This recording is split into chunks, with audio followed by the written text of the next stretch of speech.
Hi people, welcome to part 7 of our boredom fighting videos when in isolation. Are you still looking for photography ideas because you're bored? Here is your solution, because today we're going to play with fire.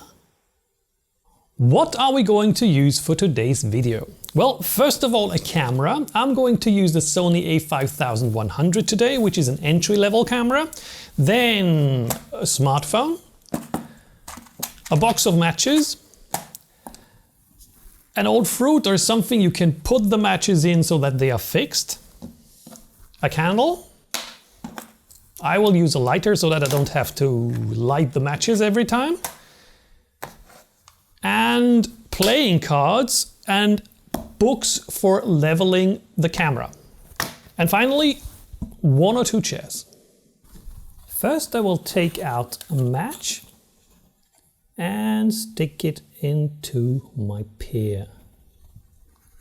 Then it's time to set up the camera. Put it on the chair, turn it on and zoom all the way in. And we see we are too low. So I'm going to raise the camera using 2 books. Like that. It could even be a little higher. And that's what I'll use the play cards for. Now, how are we going to light our match? I'm going to use the candle and place it right under the match. When I now look through the display, I see that the candle is visible too. So I need to lift the camera a bit. So I'm going to place a few playing cards under the lens to lift only the lens. Now that's perfect. And then I'm going to set the camera. First of all, I'm going to set the drive mode to high. Why? Because I want to have as many shots as possible once the match catches fire. Next, I'm going to choose a shutter speed of around 1/800, like that, and an aperture of f/6. Let's see how that works. I will leave the ISO at 100. Now, what do we need that smartphone for? Nothing easier than that. It's going to be an additional light source. You can either handhold it from either side, or you can place it on the second chair and level the light again with playing cards. Like that. You should know the trick with the box and the rubber bands from one of our previous videos. Talking about chairs. In our previous movie, somebody said it was about time for me to get a tripod. The truth is, we have a few. We also have a lot of light heads because we live from photography and filmmaking.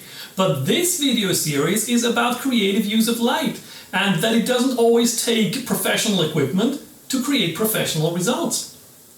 And now it's time for fire. We're going to light the candle. It's important that you rotate the match away from the candle, otherwise it will start catching fire.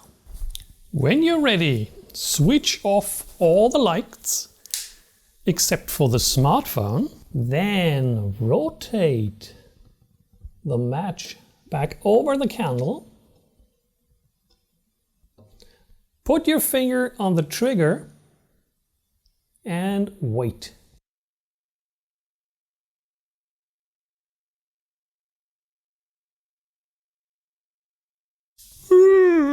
Okay, that took way too long. I'm going to lift the candle with a box to get the flame of the candle closer to the match. Then it's time to put the finger on the trigger and wait. Now that was super cool, right? 2 things I want to mention. First of all, used matches, dispose them into a bowl or something. At best, fill it with water. Don't burn your house. And the other thing, unfortunately, that doesn't do anything. So we don't actually need the smartphone. We can turn it off. We would need a brighter light than that. But other than that, you can repeat that over and over. So much for today's video. The next video will be the king of all boredom busters. I could do that all day long and you will too. So stay tuned and don't forget to subscribe. See you in the next video.